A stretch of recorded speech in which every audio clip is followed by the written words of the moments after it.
जाने दे, आने दे, बातें बनाने दे, जमाने से खाए मैंने भी ताने थे, दिल में जो बातें हैं मुझको बताने दे, रूह के जख्म जानी अब क्या छिपाने पे, आज गिरारे जो कल वही मानेंगे, करके गूगल मेरे बारे में जानेंगे, जो रियल लोग के मुझको पहचानेंगे।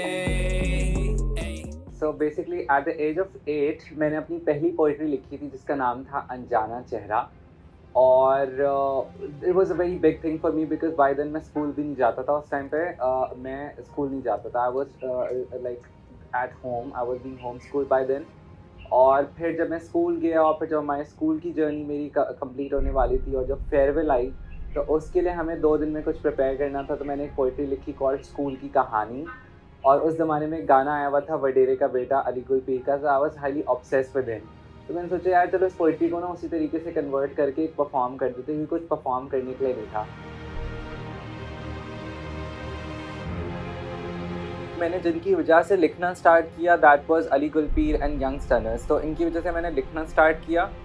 और मेरे ख़्याल से वो रिफ़्लेक्ट करते होंगे कि मैं बहुत ज़्यादा इंटरनेशनल आर्टिस्ट को, मैं बाहर के आर्टिस्ट को नहीं सुनता, मैं बहुत रेयर सुनता हूँ, ड्रेक वगैरह को बहुत कम सुनता हूँ, केंड्रिक लैमर, इन सबको मैं बहुत कम सुनता हूँ। मैं ज़्यादातर लोकल देसी हिप हॉप पाकिस्तान और इंडिया के सुनता हूँ। मैं ऑनेस्टली मेरा music of taste of music जो है वो I am a rapper but I mostly listen to Jagjit, Abida Parveen, Nusrat Fateh Ali Khan, इस तरीके के आर्टिस्ट को मैं ज़्यादा कंज्यूम करता हूँ। तो मुझे नहीं लगता कि बहुत ज़्यादा उस तरीके से रिफ़्लेक्ट करता होगा, बट हाँ डिवाइन और ये यंगस्टर्स इन सबको मैं सुनता हूँ, तो कहीं ना कहीं ज़ाहिर है वो रिफ़्लेक्ट तो करते होंगे मेरे आप रैपिंग स्टाइल में और मेरे लिरिक्स में शायद।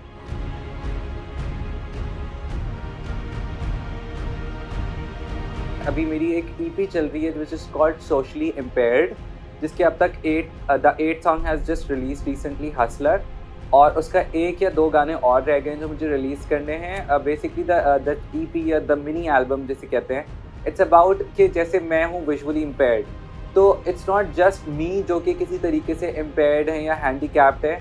मुझे लगता है कि हमारी society social terms and conditions और चीज़ों को रिस्ट्रिक्ट करते खामखा की लोगों को इम्पेयर्ड करती है। तो this whole EP talk about कि how society is making all of us socially impaired. तो व्हेन आई राइट सॉन्ग, मैं कभी बहुत ज़्यादा ये सोच के नहीं लिखता कि मैं ऐसा कुछ लिख दूँ कि जो लोगों को क्लिक हो जाए। आई मोस्टली राइट थिंग्स जो मेरे अंदर से आती हैं, यू नो नेचुरली जो मुझे फील होती हैं।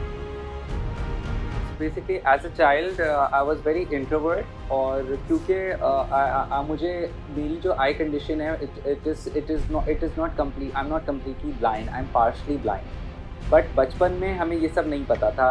एट द एज ऑफ 2 और 3 मैंने चीज़ों को जो है ना वो मेरी फैमिली ने ऑब्जर्व किया कि मैं चीज़ों को डायरेक्ट पॉइंट आउट करने के बजाय हाथों से टटोल के चीज़ों को जो है वो पिक करता हूँ।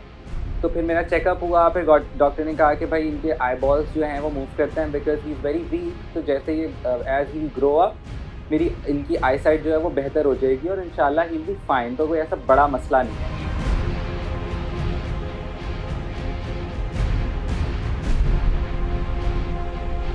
तो एक जगह हम टेस्ट के लिए गए, वहाँ पे उन्होंने कहा कि हम हेल्प करेंगे, उन्होंने टेस्ट में रीड आउट नहीं किया, और फिर उसके बाद टीचर ने आके मेरी अम्मी और मेरी आपा को बोला कि आपका जो बच्चा है वो स्पेशल है, आप इसी स्पेशल स्कूल में लेकर जाएं, और बहुत ही रूडली बोला। तो वो चीज़ मुझे भी बहुत फील हुई, मैंने भी सुनी, और फिर मैंने देखा अपनी फैमिली को, मेरी अम्मी को रोते हुए इस चीज़ को, तो वो चीज़ ने मुझे बहुत अफेक्ट किया। 2-3 महीने तक तो मैं बहुत सैड था इस चीज़ को लेके, लेकिन I don't know where that strength came from. अचानक से one day I just walked into the nearest school, मैं एक करीबी स्कूल में गया, I was just 12 by then I guess, और फिर मैंने उनसे बात की कि भाई ये मेरी आई कंडीशन है, और if you are ready to give me admission तो फिर मैं अपने पेरेंट्स को लेकर आऊँगा।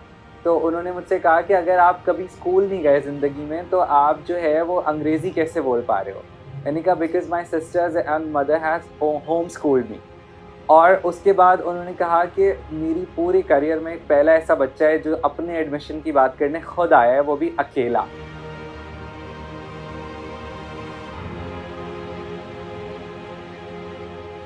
मीनवाइल मैंने सीखा कंप्यूटर चलाना with the help of screen readers, मैंने फ़ोन चलाना सीखा, वरना एट द एज ऑफ 20 मैं इंटरनेट की दुनिया से दूर था। फिर मैंने यूनिवर्सिटी किया तो वहाँ पे बहुत अच्छे सपोर्टिव फ्रेंड्स और टीचर्स मिले। फिर मैंने PDF के थ्रू, फ़ोन्स के थ्रू पढ़ना स्टार्ट किया, मैंने लैपटॉप पे अपने पेपर देना स्टार्ट किए, तो I kind of felt independent. और वो जो फीलिंग थी ना कि इंडिपेंडेंस की, और फिर साथ-साथ मैंने अपना उसी टाइम पे मैंने एक चीज़ डिस्कवर की ड्यूरिंग माय यूनिवर्सिटी कि I have a disease called retinitis pigmentosa, RP. अच्छा, इट्स अ रेयर डिज़ीज़ जो कि पाकिस्तान में है लेकिन इतनी कॉमन नहीं है। इसमें आँखों के सेल्स ख़त्म होते हैं। एंड आई मेट पीपल जिन्होंने अपनी इस बीमारी की वजह से they lost complete site in a month of in the time period of 3 months और 2 इयर्स और 5 इयर्स।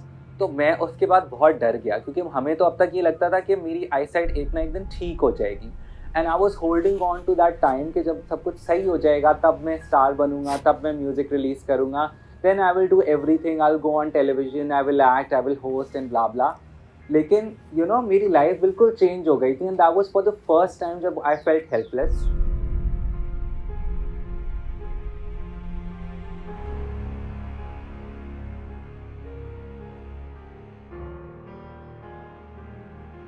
तो फिर मैंने जब अपना फर्स्ट सॉन्ग रिकॉर्ड किया स्कूल की कहानी, सो पीपल टोल्ड मी कि इसको ऑडियो रिलीज़ कर दो, तुम कैमरे पे परफॉर्म नहीं कर पाओगे। तो फिर मैंने कहा नहीं, अब तो मुझे म्यूज़िक वीडियो के साथ ही करना है वरना गाना रिलीज़ ही नहीं होगा। Then it took me a year to produce my first music video, जिसमें मेरे सारे दोस्तों ने परफॉर्म भी किया, हेल्प भी किया, and that video was also inclusive, जिसमें हमने इंटरप्रेटर को यूज़ किया, हमने एक और पार्शली ब्लाइंड एक्टर को यूज़ किया, और हमने एक बहुत अच्छी वीडियो बनाई जिसके बाद मुझे रिस्पॉन्स आना शुरू हुआ।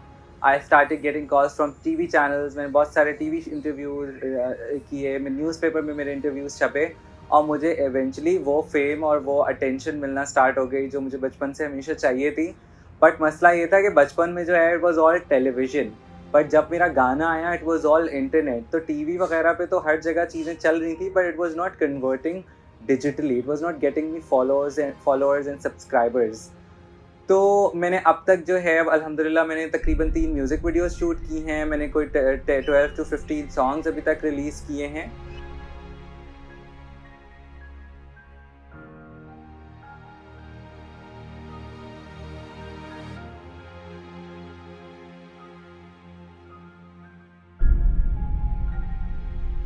मुझे लगता है कि you know when I come walk in as a differently abled rapper, मुझे लोग कहते हैं ना कैश कर रहा है, कैश नो मीडिया भी करता है, कैश लोग भी करते हैं। I am just stating the fact that I am Pakistan first differently abled wrapper.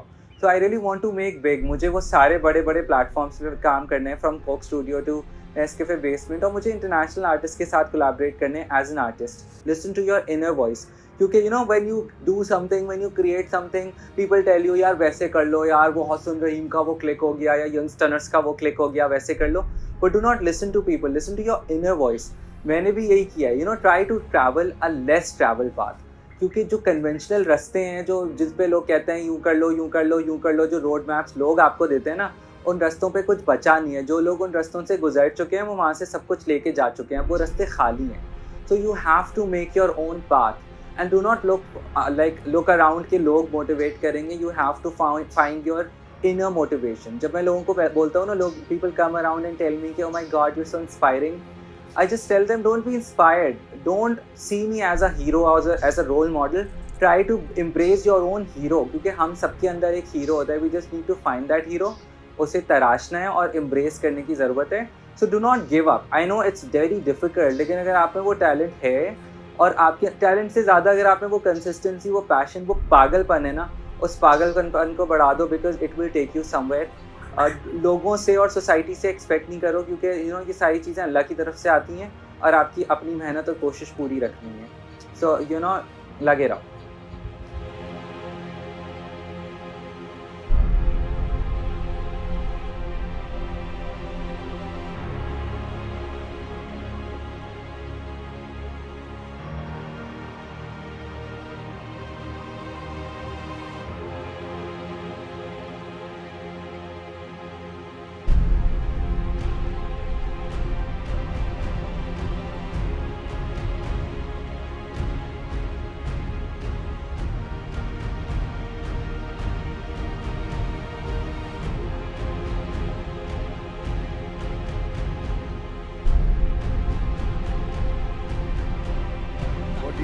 क्या करते हैं आप? मैं कमाल करता हूँ। आइंस्टाइन नहीं इंसान बनो, मुझे पे नहीं खुद पे एहसान करो, जो बनना चाहते हो वो पढ़ो, जमाने के प्रेशर में ना करो। ये रैप के मेरा बहुत अच्छा है ना, तेरी सोच से साफ तो तेरा कच्चा है ना, तुझे लगा MK अभी बच्चा है ना, पर बीट पे आपका बहुत सच्चा है ना, इसे पंगा लेके तू पछताएगा, तेरी सोच से प्यार तू बच जाएगा।